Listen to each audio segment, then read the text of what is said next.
রুবেল, কতটা আগ্রাসী রূপ ধারণ করেছে নদী সে ব্যাপারে জানাবেন এবং কোন কোন এলাকা বেশি ভাঙনের দ্বারা ক্ষতিগ্রস্ত হচ্ছে সে ব্যাপারেও জানাবেন আমাদের।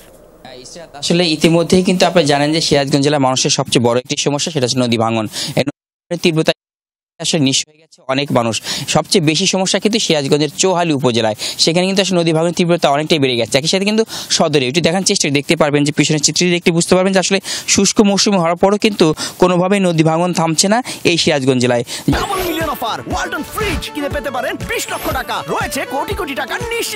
যদিও যমুনা নদী ভাঙন রোধে অনেকটা চেষ্টা করে যাচ্ছে পানি উন্নয়ন বোর্ড, কিন্তু বারবার চেষ্টায় কিন্তু তারা বিফল হচ্ছে। তার একটিমাত্রই কারণ, সেটি কিন্তু অপরিকল্পিতভাবে বালু উত্তোলন। আপনি দেখতে পারবেন আমার পিছনে সারি সারিভাবে কতটাই বালখেট রয়েছে এবং এভাবে কিন্তু ড্রেজার দিয়ে তারা এখানে বালু উত্তোলন করার ফলে কিন্তু যমুনার তীরবর্তী এলাকায় ব্যাপকভাবে ভাঙনগুলো শুরু হয়েছে। ইতিমধ্যে কিন্তু আপনারা জানেন গতকাল সিরাজগঞ্জের এনায়েতপুর এবং এনায়েতপুর থেকে কৈজুরি পর্যন্ত সেই পুরো এলাকায় কিন্তু আসলে নদী ভাঙন যে চিত্রটি সেটি কিন্তু আমরা দেখানোর চেষ্টা করছি এবং সেখানে দেখতে পারবেন যে কিভাবে নদীগুলো ভাঙছে। কারণ সেখানে বড় একটি প্রকল্প থাকার পরও সেই প্রকল্প কোনো কিন্তু কাজে আসছে না, যে কারণে কিন্তু গতকাল অনেক রাজনৈতিক নেতৃবৃন্দ তারা কিন্তু এসে পরিদর্শন করে গেছে। ইতিমধ্যে অনেক মন্ত্রী এমপিরাও এসে পরিদর্শন করে গেছে, বারবার আশ্বাস দিয়ে গেছে। তারপর কিন্তু সিরাজগঞ্জের এই নদী ভাঙন রোধে তাদের কিন্তু এতটুকু কোনো প্রকার কোনো কাজ তারা করতে পারেনি। বিশেষ করে চৌহালি উপজেলা সেটি কিন্তু পুরোটাই আসলে যমুনা নদীতে বিলীন হয়ে যাচ্ছে।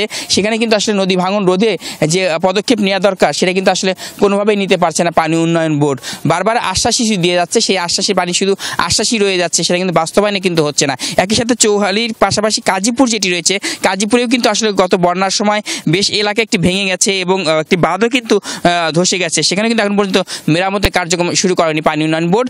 একই সাথে কিন্তু সেখানকার যে চিত্রটি দেখলাম যে পাশাপাশি সিরাজগঞ্জ সদরের রতনকান্দি সে এলাকায় কিন্তু অনেকটা নদী ভাঙনের দৃশ্য আমরা ইতিমধ্যেই যমুনা টেলিভিশন দেখেছি। এই যে নদী ভাঙন, বারবার যমুনা নদীর ভাঙনে নিঃস্ব হয়ে যাচ্ছে সিরাজগঞ্জের যমুনা পাড়ের মানুষ, তারপরেও কিন্তু আসলে এই যে অবৈধভাবে যে বালু উত্তোলন, সেই বালু উত্তোলন রোধে যে কাজগুলো করা দরকার সেটি কিন্তু আসলে তেমন একটা করতে পারছে না। বিদায় কিন্তু আসলে এই যে নদী ভাঙনের সাথে বারবার যুদ্ধ করতে হচ্ছে, এখানকার সহায় সম্বল হারিয়ে ফেলছে এই নদী পাড়ের মানুষগুলো। বিশেষ করে সিরাজগঞ্জের এনায়েতপুর এবং চৌহালি এই দুটি এলাকার মানুষ কিন্তু একদম নিঃস্ব হয়ে যাচ্ছে নদী ভাঙনের কবলে পড়ে। ইসরাত, রুবেল, বিস্তারিত জানাচ্ছিলেন আপনি, ধন্যবাদ আপনাকে।